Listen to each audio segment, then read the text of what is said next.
오늘 주시는 하나님 말씀 느헤미야 9장 27절에서 29절 말씀입니다. 느헤미야 9장 27절에서 29절 말씀. 그러므로 주께서 그들을 대적의 손에 넘기사 그들이 곤고를 당하게 하시매 그들이 환난을 당하여 주께 부르짖을 때에 주께서 하늘에서 들으시고 주의 크신 긍휼로 그들에게 구원자들을 주어 그들을 대적의 손에서 구원하셨거늘 그들이 평강을 얻은 후에 다시 주 앞에서 악을 행함으로 주께서 그들을 원수들의 손에 버려두사 원수들에게 지배를 당하게 하시다가 그들이 돌이켜 주께 부르짖음에 주께서 하늘에서 들으시고 여러 번 주의 긍휼로 건져내시고 다시 주의 율법을 복종하게 하시려고 그들에게 경계하셨으나 그들이 교만하여 사람이 준행하면 그 가운데에서 삶을 얻는 주의 계명을 듣지 아니하며 주의 규례를 범하여 고집하는 어깨를 내밀며 목을 굳게 하여 듣지 아니하였나이다. 아멘. 느헤미야 9장 전체 내용은 에스라와 느헤미야가 온 이스라엘 백성들과 초막절을 지키고 다 같이 금식하고 베옷을 입고 머리에 티끌을 뒤집었으며 회개 기도하는 것입니다. 아브라함 때부터 모세를 통해 출애굽한 은혜를 나누고 또 가나안 땅에 정착한 모든 과정을 돌아보며 하나님은 큰 은혜를 주셨는데 우리 조상들은 불순종했습니다. 반역했습니다. 라는 것을 회상하며 회개하는 내용이 9장 전체적인 내용입니다. 오늘 함께 읽으신 27절에서 29절은 구약 가운데 특별히 사사기 시대의 역사를 요약하고 함축하는 말씀입니다. 사사기는 삼손, 기드온 같은 분들이 등장하는 사사기 여러분 아시죠? 이 사사는 여호수아 죽은 후에 다윗 왕이 세워지기 전에 약 400년간 사사들이 다스리던 시대를 말합니다. 이 사사기에 패턴이 있는데 이것을 지금 간단하게 느헤미야가 요약을 하고 상기시켜주고 회개하는 기도를 합니다. 사사기 내용은 간단히 말씀드리면 이스라엘 백성들이 하나님의 은혜로 평안해지고 복받으면 좀 배가 불러지면 얼마 있지 않아 타락을 합니다. 하나님을 버립니다. 하나님이 분노하셔서 징계하셔서 적군들을 이방인들을 보내시죠. 식민지가 되고 양식을 빼앗기게 됩니다. 그러면 백성들이 부르짖어 구원해 주십시오 라고 기도하죠. 그럼 또 구원자를 보내셔서 건져내 주십니다. 그럼 조금 있다 또 하나님을 반역하는 일이 일어납니다. 이런 역사적인 악순환이 계속되는 것이 사사기의 큰 흐름입니다. 27절에도 그렇게 말씀하죠. 그러므로 주께서 그들을 대적의 손에 넘기사 그들이 곤고를 당하게 하시매 그들이 환난을 당하여 주께 부르짖을 때에 주께서 하늘에서 들으시고 주의 크신 긍휼로 그들에게 구원자들을 주어 그들을 대적의 손에서 구원하셨거늘 28절 그들이 평강을 얻은 후에 다시 주 앞에 악을 행함으로 주께서 그들을 원수의 손에 버려 두셔서 지배당하게 하셨다라고 말씀합니다. 이 사사기의 큰 흐름은 네 가지 흐름, 하나의 사이클이 있습니다. 첫 번째는 주께서 그의 대적의 손에 붙이셔서 곤고를 당하게 하셨다. 식민지 지배를 받고 양식을 빼앗기고 채찍질을 당하죠. 그 이유는 하나님을 버리고 불순종하고 우상을 숭배했기 때문에 징계를 받는 것입니다. 그럼 두 번째, 백성들이 환난을 당할 때 하나님께 부르짖어 간절히 기도하고 회개하고 하나님 우리가 잘못했습니다. 용서해 주세요 라고 부르짖어 회개합니다. 그럼 세 번째 하나님이 그 기도를, 회개를 하늘에서 들으시고 주께서 구원자를 보내어 주십니다. 기드온이나 삼손 같은 사사들을 보내셔서 전쟁에서 이기게 하셔서 다시 평화가 얻고 또 이제 양식을 얻고 또 국권을 회복하는 일이 일어납니다. 그러나 이것이 10년, 20년 조금 태평성대가 되고 또 배가 부르면은 참 이상하게 이스라엘 백성들이 그들이 평안을 얻은 후에 다시 하나님 앞에서 악을 행하게 됩니다. 다시 또 타락을 하게 돼요. 이런 것들이 계속 반복이 됩니다. 약 400년간 이런 일들이 계속해서 반복되는 것이 사사기의 중요한 내용이 됩니다. 참 이상하죠? 역사나 한 나라나 개인이나 변하기가 쉽지가 않습니다. 한 단계 뛰어넘어서 다음 단계로 성장하고 성숙하는 것이 너무 어렵다는 겁니다. 조금 성장하고 성숙하다가 열심을 내다가 뭔가 시험에 들고 낙심하면은 다시 와르르 무너져서 처음 단계로 돌아가요. 도돌이표가 계속 반복되는 일이 우리들에게도 있고 오늘 말씀처럼 사사 시대에도 이스라엘 백성들이 있었다라고 말씀합니다. 우리 신앙이 성장하고 성숙하려면 아주 중요한 것이 영성 형성이라는 게 있습니다. Spiritual Formation이라고 하는데요. 이것은 마치 이제 집을 지을 때 1층을 기초를 단단히 지으면 그 위에 2층을 올릴 수 있고 2층을 잘 단단하게 지으면 그 위에 3층, 4층, 5층을 올릴 수가 있습니다. 1층만 있어도 우리가 사는데 큰 불편은 없겠죠. 그러나 2층, 3층, 5층 더 높은 집들이 세워지고 방이 있다면은 전망 좋은 방을 우리 쓸 수 있습니다.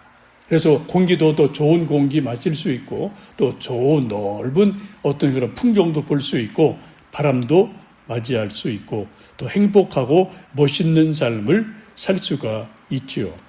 아파트 사는 분들도 1층보다는 보통 7층, 10층, 어떤 중간 정도, 어떤 분은 아주 고층 이런 걸 선호하는 분들이 계시는데 왜요? 올라가면은 일단 뷰가 좋아요. 멀리 좋은 풍경을 볼 수 있고 또 바람이 잘 불고 또 모기도 없고 그러니까 1층보다는 고층을 좋아하는 분들이 있지 않습니까? 우리 인생이 고층을 좋아하는 것처럼 우리 믿음도 그러한 일이 있다는 겁니다. 1층을 단단히 믿음의 집을 짓지 않으면은 2층을 막 이제 올리다가 됐다 싶은데 와르르 무너지는 일이 있습니다. 또 2층까지 세웠어요. 근데 3층을 짓다 보면은 2층이 단단하지 못하면 하중 무게를 감당하지 못해서 3층과 2층이 와르르 무너지는 그러한 일들이 있습니다. 우리 신앙의 집이 우리는 다 기본적으로 1층은 있는 겁니다. 구원받은 백성이니까. 근데 그 구원받은 백성 위에 더 하나님이 주시는 복을 누리고 행복한 삶을 살고 여유로운 삶을 살고 멋있는 삶을 살려면은 2층, 3층, 5층 조금 더 높이 어떤 집을 신앙의 집을 지어 가야만 합니다. 이것이 쉽지가 않다는 거죠.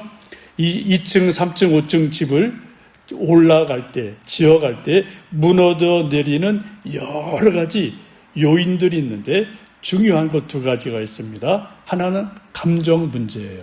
기분의 문제예요. 이 감정 문제를 하나님 말씀으로 성령의 능력으로 컨트롤하지 못하면은 신앙의 집이 막 올라가다가 에이씨 그 한마디 감정 폭발 때문에 그동안 기껏 올렸던 것이 와르르 무너지는 일들이 너무나 많이 있습니다.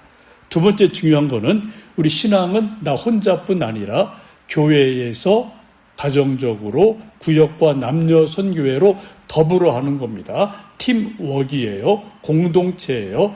공동체와 더불어 우리 믿음이 성장하고 성숙합니다. 이 팀워크, 공동체 생활을 믿음으로 잘 감당하지 못하면 2층, 3층, 5층 이러한 집을 절대 지을 수가 없어요.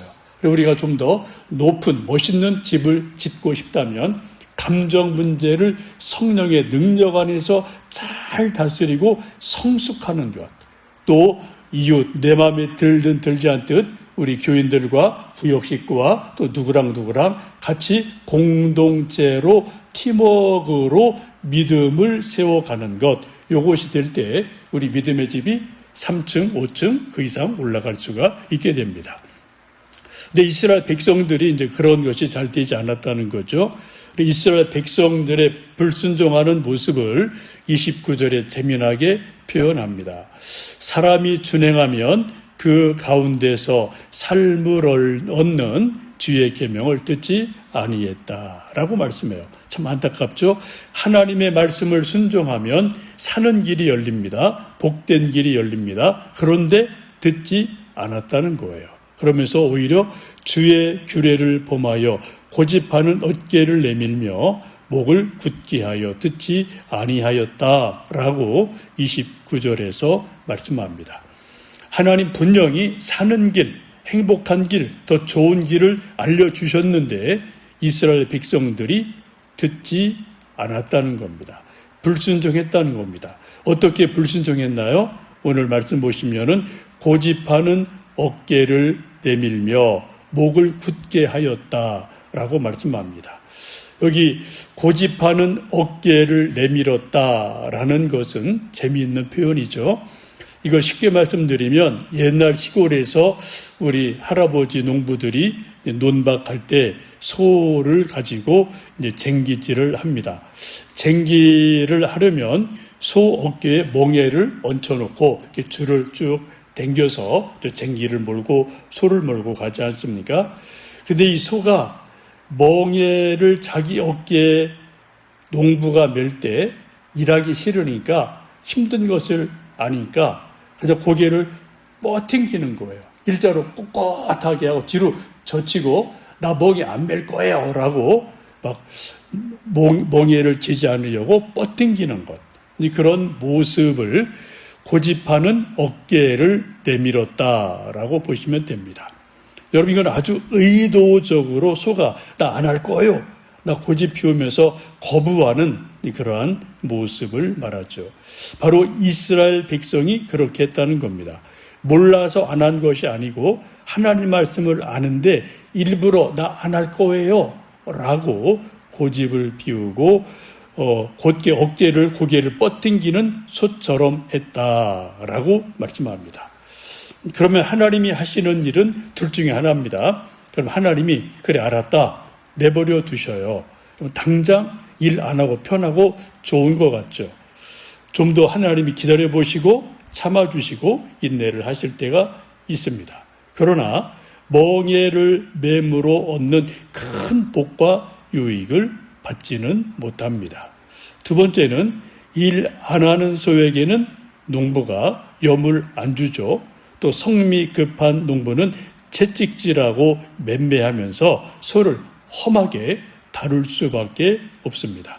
하나님께서도 의도적으로 불순종하는 백성들을 가끔은 기다려 보시지만은 가끔은 채찍질 하실 때가 있어요. 그래야 깨닫기 때문에 그렇습니다.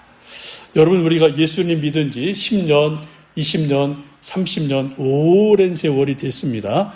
여러분 믿음의 집을 몇 층짜리 지었다고 생각하십니까? 1층 기초 단단히 지으셨죠. 9월의 확신이 다 있습니다. 천국 소망이 있습니다. 그 다음에 그러면은 2층, 3층, 5층, 7층, 10층 우리가 더 신앙이 성숙하면서 정말 더 하나님 큰 복을 누리는 더 높은 집을 우리가 짓고 있는지 몇 층까지 지으셨는지 한번 생각해 보시면서 우리 말씀을 근거로 기도하고 순종하고 내 감정을 다스리고 서로 팀워크를 맞추어가며 내 인생의 집, 신앙의 집을 든든하게 높게 아름답게 만들어가는 은혜가 있기를 축복합니다. 살아계신 아버지 하나님 감사합니다. 무더운 여름철 저희들 건강 지켜주시고 하나님 말씀에 토대를 쌓고 우리 믿음의 집을 1층, 2층, 3층, 5층, 10층 더 든든한 집으로 아름다운 집으로 지어갈 수 있도록 은혜를 주시옵소서. 한층 한층 집을 높이기 위해서는 우리가 인내가 필요하고 순종이 필요하고 서로 사랑하는 팀워크가 필요하고 내 마음을 다스리는 감정의 문제를 성령의 능력으로 이겨내야 되고 또 하나님께 순복하는 믿음이 있어야 됩니다. 오 주님, 우리 모든 성도들 어린아이부터 어른까지 믿음의 집이 높아지고 든든히 세워져서 행복한 삶, 승리하는 삶 살도록 축복해 주옵소서.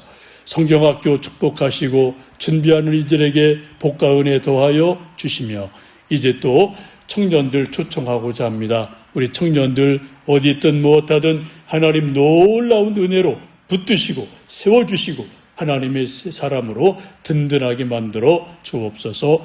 예수님 이름으로 기도하옵나이다. 아멘.